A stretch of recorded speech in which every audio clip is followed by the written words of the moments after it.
क्या आपको पता है कि प्लेन का जो विंडो होता है वो उड़ते समय अचानक से टूट गया तो क्या होगा। मान लो कोई प्लेन हवा में उड़ रहा है और अचानक से उसकी खिड़की टूट जाए, तब क्या होएगा। साल 1990 में ब्रिटिश एयरवेज का फ्लाइट 5390 में ऐसी घटना एक बार हो चुकी है। जब ये प्लेन आसमान में 17,000 फीट ऊपर था, तब इस प्लेन का आगे का जो पायलट के सामने वाला विंड शील्ड होता है वो टूट गया था।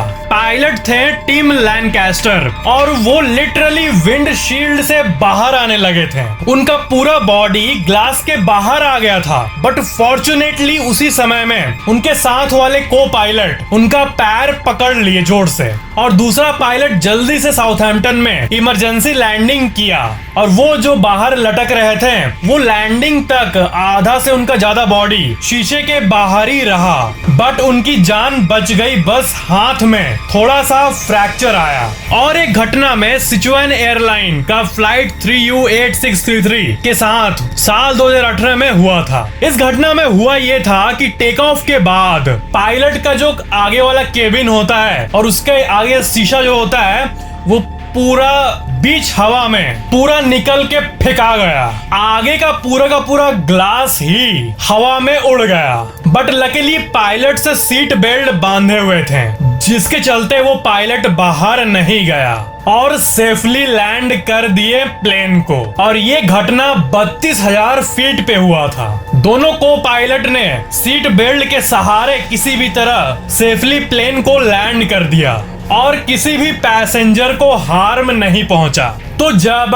प्लेन का विंड शील्ड या विंडो अगर टूट जाता है तो इतना हाहाकार क्यों मच जाता है प्लेन के अंदर। तो देखो क्या है कि प्लेन का जो केबिन है, मतलब प्लेन का अंदर का एरिया, वो प्रेशराइज्ड होता है। ऊपर आसमान में जितना ऊपर प्लेन उड़ता है उतने ऊपर आप एक्चुअली ठीक से सांस नहीं ले पाओगे। इसलिए प्लेन के अंदर ऐसी आर्टिफिशियल कंडीशन बनाई जाती है जैसे कि आपके रूम में या नॉर्मल जगह पे होता है। टेम्परेचर नॉर्मल, प्रेशर नॉर्मल, सब कुछ नॉर्मल। इसलिए हमें प्लेन के अंदर बिल्कुल नॉर्मल फील होता है। नहीं तो अगर प्रेशराइज्ड केबिन ना बनाया जाए, ऐसे ही छोड़ दिया जाए प्लेन के इनसाइड को और नॉर्मल मतलब बस की तरह छोड़ दिया जाए और उसे उड़ा दिया जाए, तब पैसेंजर्स ना सांस ले पाएंगे ना होश में रह पाएंगे। इसलिए आर्टिफिशियल कंडीशंस को बनाया जाता है। जब प्लेन ऊपर रहता है तब अगर बाहर का कंडीशन आप एक्सपीरियंस कर पाओ तो उतने ऊंचाई पे असल में ऊपर बहुत ठंड होता है और ऑक्सीजन भी कम होता है और एयर प्रेशर भी। इसलिए इतने ऊपर सांस लेना बहुत मुश्किल होता है। और जब कोई ग्लास टूट जाता है तब क्या होता है कि अंदर का सारा प्रेशर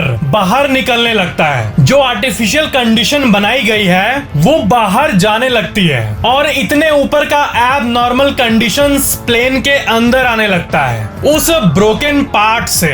और ऊपर प्लेन 500, 800, 1000 किलोमीटर प्रति घंटे के स्पीड से जो चलता है उसको हम लोग फील करने लगते हैं। इसलिए इतना हाहाकार मच जाता है और इसी चीज को एक्सप्लोसिव डीकॉम्प्रेशन कहते हैं। बट एक्चुअली आजकल के जो प्लेन है उसका कांच बहुत ही स्ट्रॉन्ग बनाया जाता है, इतना स्ट्रॉन्ग कि वर्ल्ड का स्ट्रॉन्गेस्ट मैन भी आ जाए तब भी उससे वो नहीं टूटेगा। और वो नॉर्मल बस की कांच की तरह नहीं होता है, बहुत ही ज्यादा एडवांस्ड हो गया है और उसके टूटने के चांसेस बहुत कम होते हैं। आजकल के विंडो में ऐसे कई लेयर्स होते हैं जैसा कि आप अपने स्क्रीन पे देख रहे हो। इसलिए अगर एक लेयर टूट भी गया तब भी पूरा लेयर, सारा लेयर ब्रेक होने का चांस बहुत कम है। So that was it. Video को लाइक, शेयर एंड कमेंट जरूर करना और चैनल को सब्सक्राइब करके बेल आइकन जरूर ऑन कर लेना।